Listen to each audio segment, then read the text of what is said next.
Hello, everybody. Mustang fans, welcome to another episode of the Mustang Owners Podcast. I'm your host, John Clore, along with my co-host, Mike Ray. You may know me from Auto Week magazine, the Ford Special Vehicle Team, Ford Racing, or Ford Performance. And you may know Mike from Team Mustang, Roush, Celine, or the Mustang Owners Club of Southeastern Michigan. But we both know that everyone has a Mustang story, and that's why we work so hard to bring you the inside stories in this Mustang hobby that you won't find anywhere else on the web. And Mike, talking about things you never find anywhere else, tonight's guest is it's gonna rock the world in case people haven't been down to Ponies in the Smokies. Yeah, and I think it hit both of us at the same exact time, and a lot of other of our personal friends too. I know Bill Toomas. Everybody went nuts when they seen this car down at Ponies, and no question in our minds that should have been best of show by far in the show. I mean, it was absolutely incredible, and I'm so honored to have Terry with us tonight.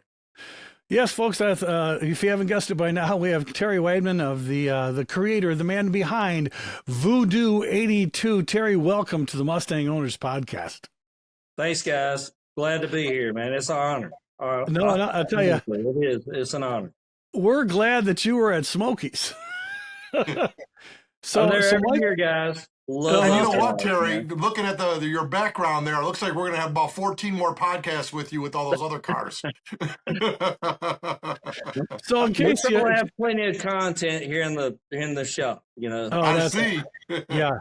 So in case anybody was living under a rock and hasn't checked out the coverage of Ponies in the Smokies of this year's show, Mike, you couldn't. You'd have to be dead not to walk through the convention center and not to see VooDoo 82. Terry Wideman's phenomenal car. And Mike, I think when you went off wandering to say hello to people, you just came back with like this weird look on your face, like you saw a ghost. Maybe it was VooDoo. I wasn't sure. But you said, "Did you see that?" Yeah. And it caught my attention of the whole show by far, and I had to wait in line to take pictures of it because 3 other people were taking pictures in front of me. So it was by far the coolest car, in my opinion, at the show. No, you kept saying, "John, go over, look at that," and I could see it from our Ford Performance tent, and I'm saying, "Yeah." He goes, "No, that looks like a Foxbody. It looks like an 82, but guess what it's built on?" I go, "What?" He goes, "It's a GT350." I go, "What?" He goes, "Yeah, that's an S550." I go, How did you go? He goes, "Go look at it." So Terry, what is wrong with you? Well, I've got a lot of vision. How about that? Yeah. Growing up in the Foxbody age, that was the draw to me, growing up in that era. And the Foxes just absolutely took me over. Having the opportunity to grow up in that era and experience that. And, I've always been a Fox guy, always. And then, as life moves forward, you have the opportunity to drive and own some of the later model vehicles, and having a 350R and falling in love with it, but still being a Fox guy. Myself and a buddy of mine, Scott Warren, from Chicago, we got talking about, the mix of the eras, And so we talked about mixing some later model S550 with Fox bodies. And so we used his 93 Cobra as a little bit of R&D. And so we built a car for Scott out of our maintenance shop. Like, just to be clear, we don't have what you would, say is a custom shop. We have built these cars in our fleet maintenance shop. I'm in construction, but I have some very talented individuals with the vision that, that I have that work for me in our maintenance shop, keeping up our fleet vehicles. So we took a car that Scott sent me based on a conversation we had at the Celine Nationals in Colorado. And we took his 93 Cobra, changed out firewall, floor pan, put in a 2020 drivetrain out of a GT. So we did the S550 swap on the interior, went with the 10-speed auto and whatnot, and we kind of built the R&D car for this. told Scott, was like, hey man, you furnish the parts and all that. I'll split the labor with you because I have an idea what I want to do. Been a Fox guy, loving my GT350R. Sure. Like, man, what'd be better than a mix of a 350 and a Foxbody? And so we started with his 93 Cobra. We built it, turned out well, and I learned a lot from it. Biggest thing I learned was like start with a whole car, you know. And so when I ran it by my guys in the shop, who again, we're fleet maintenance shop, and these guys are like me, have a lot of vision, and they're like, man, like we're all in if you want to do this. So I bought a 2017 GT350. I actually blew it up on the way home.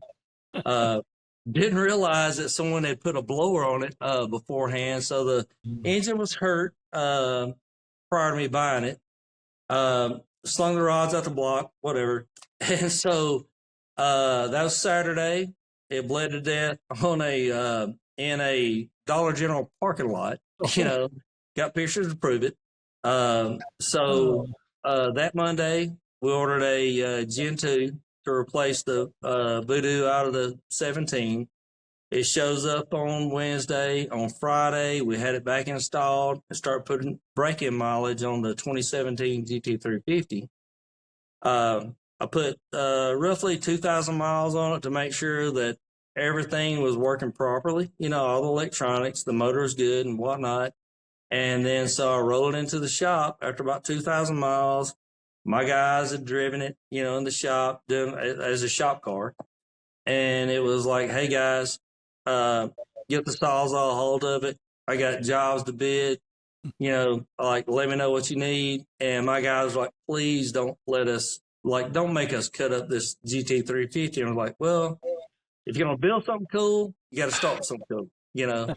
So that's kind of where it began. And it took us about 1.5 years because these guys were, you know, working on fleet trucks as well. So they're working on this, you know, the VooDoo 82. They maybe working on a F550, F250, whatever for our fleet trucks. But over a period of time, we built VooDoo 82. Took roughly 1.5 years, but the vision of mixing my favorite generation of Mustang, which is the Foxbody, with what, you know, become my favorite generation was the 550 and a 350R. And we built VooDoo 82. So we took the 2017 GT350 and we put an 82 T-top on it. I got to tell you, Terry, a lot of people didn't believe it. And I don't know if you noticed during that whole show, you know, there were people just looking up and down, trying to get a bird's eye view. The craftsmanship that you guys, you know, if you guys want to do maintenance at Ford Performance, you should come over there because exactly. Yeah, you did some. Well, and Mike can tell you from working in the Roush garage. I mean, you guys did a great job on that car, and people had the most quizzical look on their face. How can this be a GT350? And yet, I mean, how did it work and fit? So 1.5 years, you know, you guys had to, I guess you learned as you went, right? Yeah, absolutely. And my guys, I actually may have gotten a little bit aggravated at me at overtime because I would see little details and I'd change things, would start over on this, start over on that. But my goal was not only to have the mix of the two generations, but also for the Fox guys, because I'm truly a Fox body individual. I love Fox bodies, but I wanted it to where a Fox guy or gal could walk around the car and like every lap around pick up something a little different, something that they didn't realize each time they passed by. And I feel like we got there, you know, with going from anything from, you know, it's not just people think it's just a wide body Fox. Yeah. Well, then people think it's just a VooDoo swap. And then you have to explain to them, it's like, no, this isn't a Fox with a VooDoo swap. We actually took a VooDoo and swapped a Fox onto it. And it took a lot of vision and ingenuity to make it happen. But I think we pulled it off.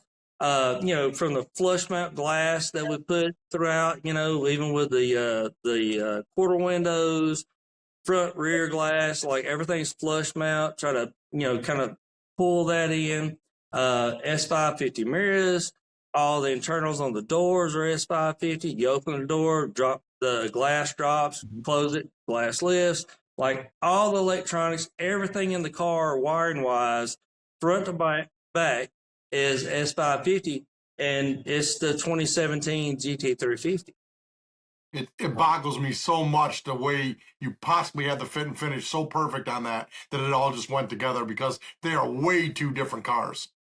Yeah, well, so Mike, that would lead us to the question. And Terry, you were kind of busy there. I mean, I know you wanted to see the show. You are a Fox guy, and we're going to ask you, because just looking in your shop, you got Foxes all over the place. And we have a few. Yeah. Yeah.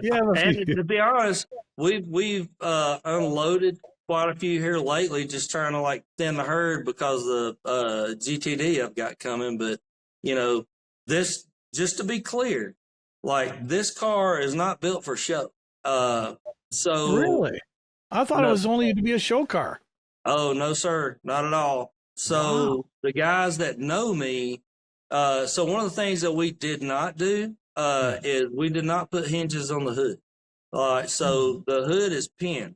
So because I'm not a car show guy, and any of my friends can tell you, is like I cannot stand like car shows where hoods are up and all that. It's like no, like hoods down, signal out of the vehicle, but I'm a driver always.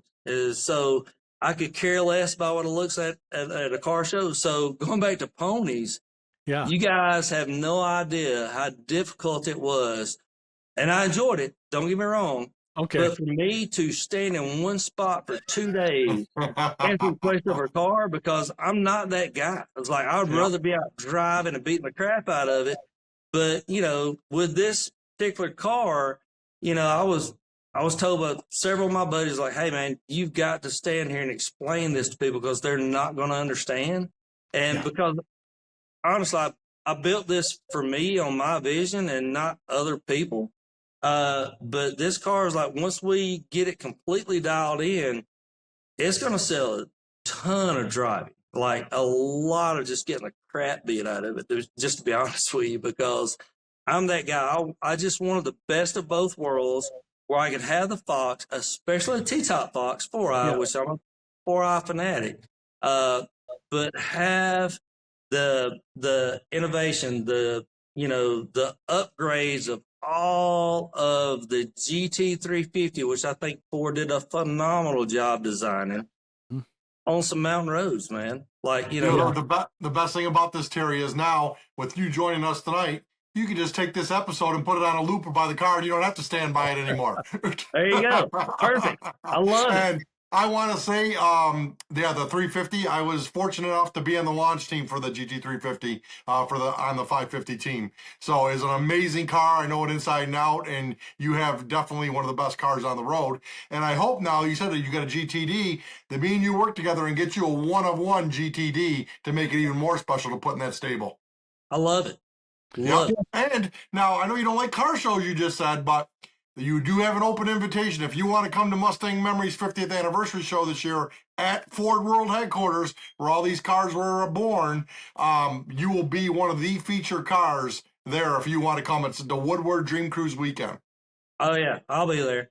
So we will get you there. We'll get you a spot at Woodward, and we'll get you a spot at World Headquarters, and you will be on main display. That'd be phenomenal. I love it. Terry, after Mike came back and saw your car for the first time, I did, we were kind of swamped over at the Ford tent, and we gave away so many posters, and we both talked to ourselves hoarse because that's what we do at car shows. And we wanted to get outside, but every time I walked by your car, twice you were gone, and the third or fourth time, everybody's crowded around you, and I thought, and I heard you trying to explain the car, but the questions that had to be a million zillion different questions. Now, Mike, did you actually get a chance to push your way in and talk to Terry while you were at the show? No, I did not. Terry came over to our tent and talked to us at the show at our stand, but every time I was over there, there was just tons of people taking pictures. I tried to get close. I was looking at the fit and finish on it and just in total awe the whole time looking at that car. So Terry, you've obviously, if you have Foxbodies, you like to drive them. Have you been to Ponies in the Smokies before? Because people who go to that show told us what they really like about that show is not just Tail of the Dragon and Pigeon Forge, but all the driving roads around there. There's a lot of cool driving to be done while you're down there for the week. Did you go there for that reason, or what? Why did you pick Ponies in the Smokies to show off this car?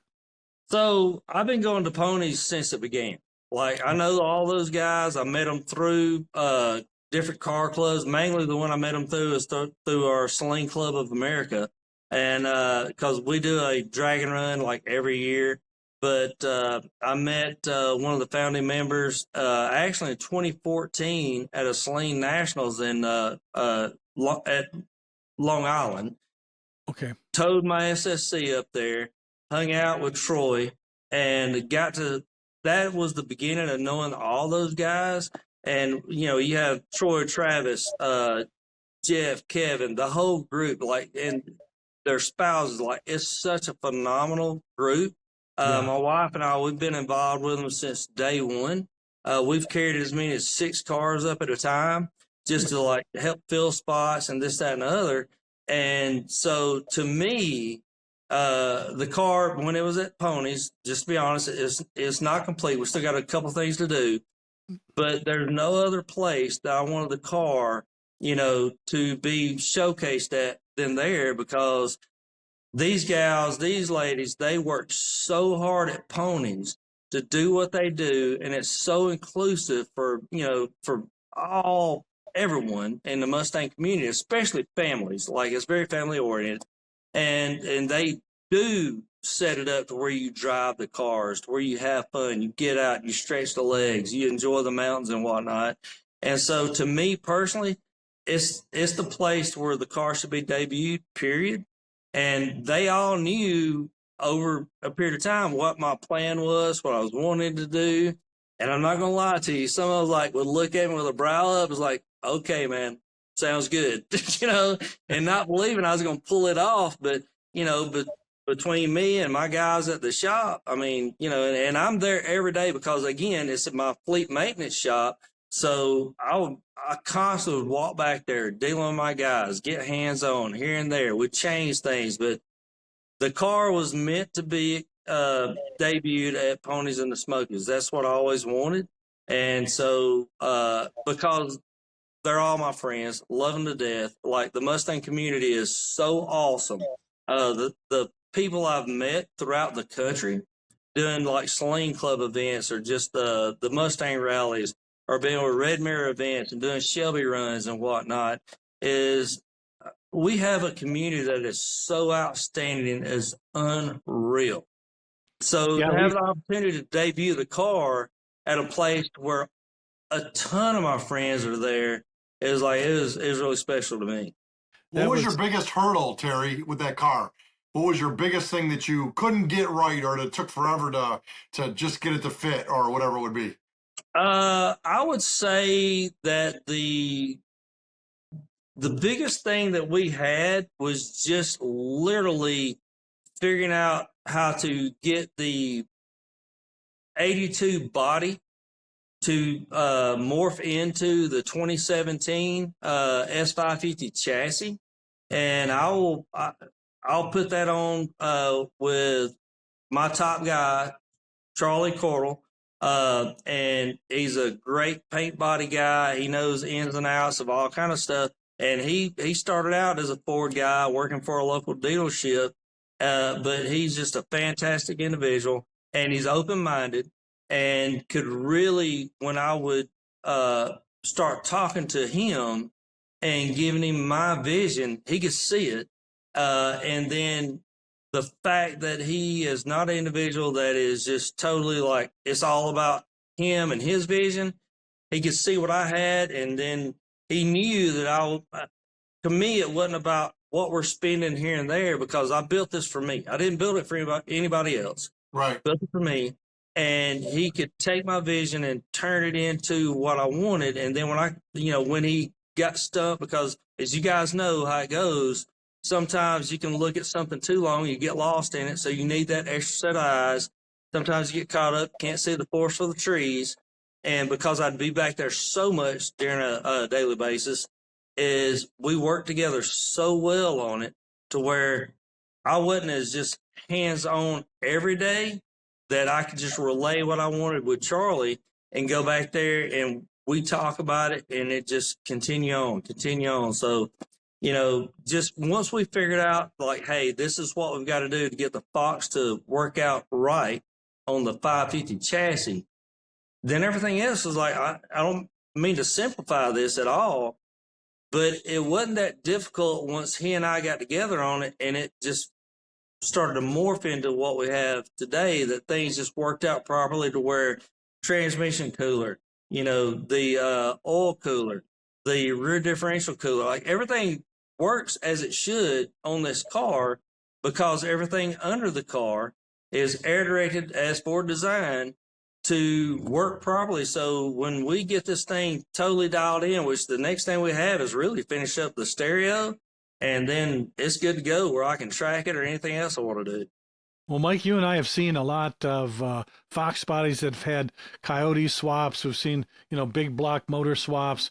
We've seen a lot of guys that do full interiors, but not to this point where you take an S550 and especially VooDoo. VooDoo. I mean, once you get into a GT350, it's like, remember the first guys, and when the Duncan brothers used a Boss 302 to morph on, they go, that was a Boss 302, and they're going to tell Terry, hey Terry, that was a GT350. But Terry, this takes more than a good body guy. This is like body engineering. So you got to have a lot of engineering knowledge to do this swap, as well as the good body work. And you clearly have that. You have some talented friends.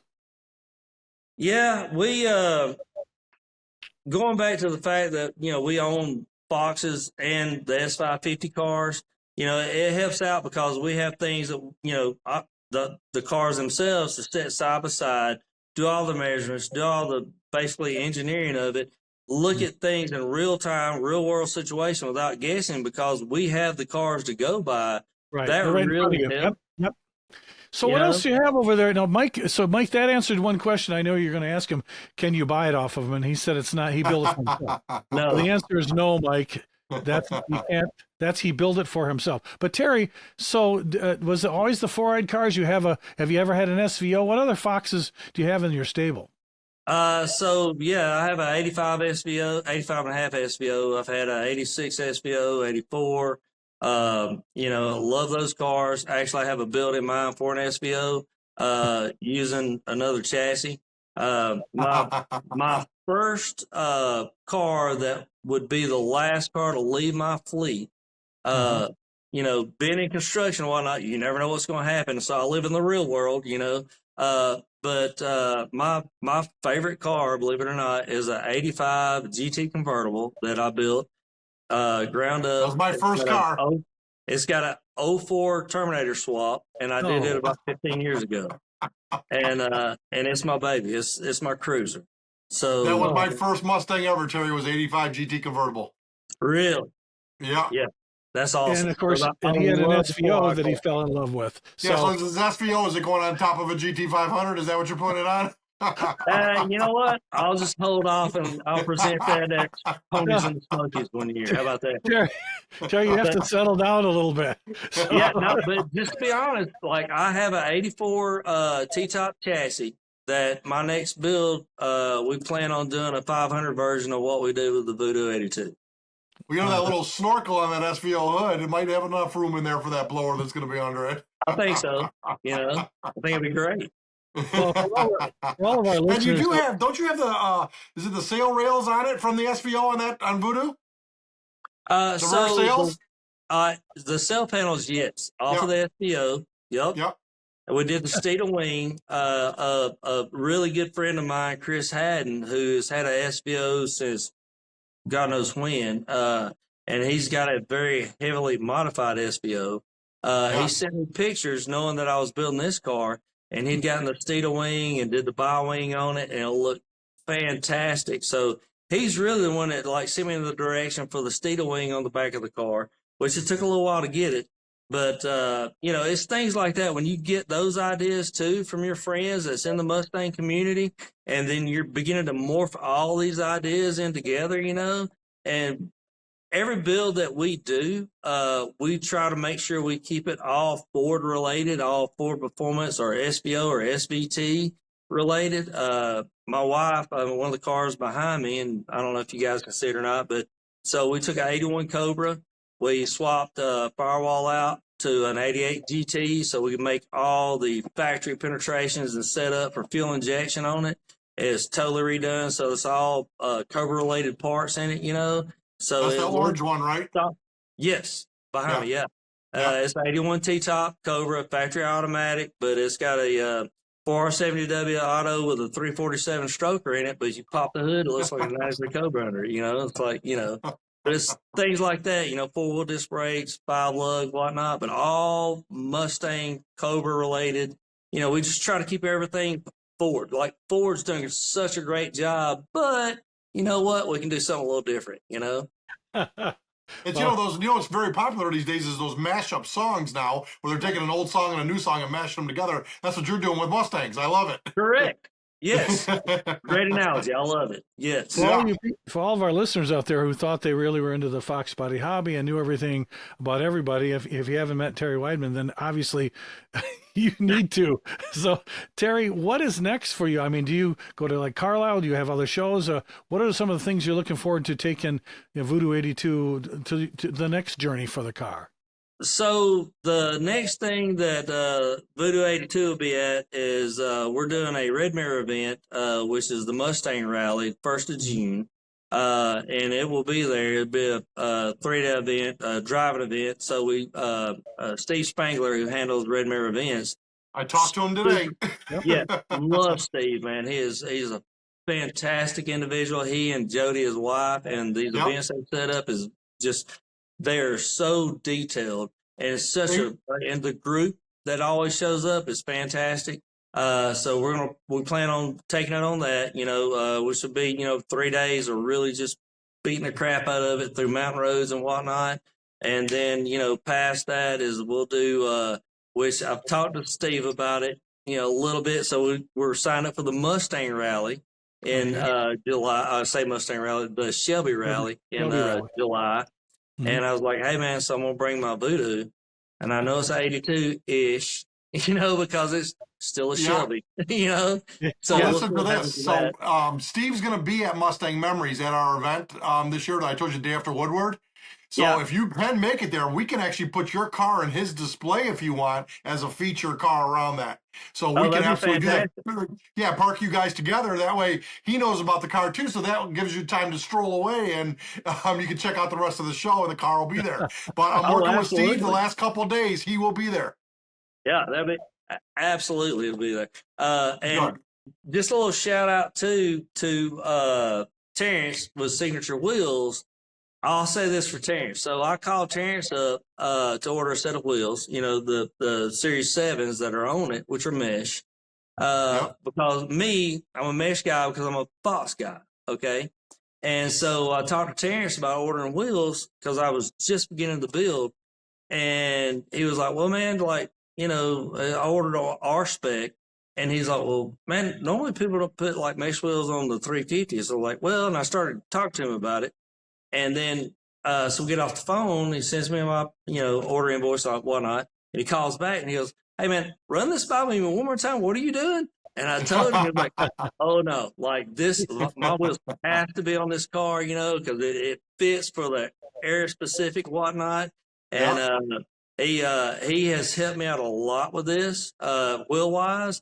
And it's great to have his wheels on the car because it helps make the car for what it is, in my opinion, the mesh wheels on the Foxbodies, Celine owned that look, didn't they?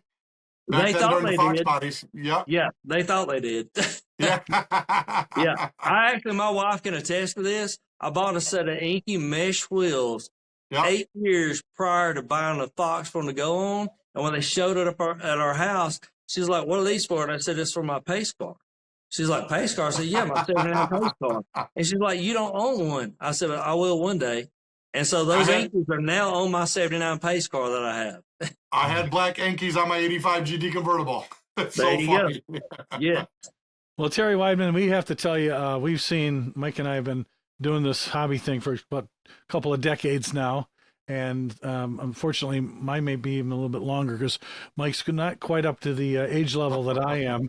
But I got to tell you, we were so excited to meet you, see your car, and for all the listeners on the Mustang Owners Podcast and those who watch us on YouTube, you guys really have to check out this VooDoo 82. And if you ever dreamed someone somewhere would come up with a 4-eyed T-top 82 Foxbody and somehow morph it with a 2017 Shelby GT350, which is the real deal, and somehow come off with a real car that runs and drives.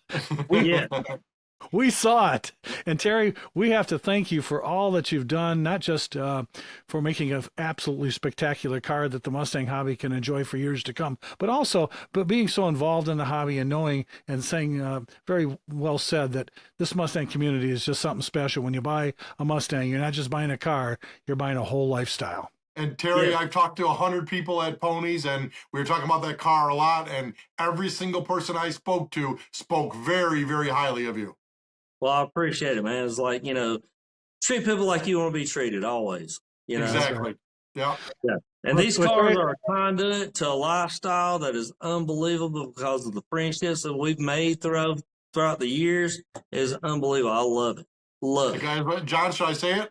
The cars bring us together, but it's the people that make it all worth it all. That's correct. Absolutely right. Absolutely. Well, Terry Werfel, I really appreciate all this wonderful things you've done, Terry. And if you guys haven't heard of Terry Wideman's beautiful VooDoo 82, check it out the next time you're doing one of these rallies, and we'll definitely have you back, Terry, to talk more about this Terry Wideman collection, if you will. Yes. And all the crazy things that you're up to. So thank you very much for being a guest tonight on the Mustang Owners Podcast. Hey, guys, really appreciate you guys inviting me. It's been a blast. I love meeting you guys at FIS and look forward to seeing you guys again. Absolutely. Mike, great work for chasing down Terry. That was absolutely a fantastic show, and we look forward to seeing him at an upcoming event. Good job, Mike. My favorite car ever, Terry. Well, I absolutely love it. Thanks, man. I really you're appreciate that Fox it. guy, yeah. Yeah. Well, folks, that's a wrap for this edition of the Mustang Owners Podcast. So make sure you're subscribed so that you can catch us the next time we upload a new episode. And if you have a suggestion or a comment to make, you can send it to us at clubhub@ford.com. So until next time, we'll just have to catch you down the road.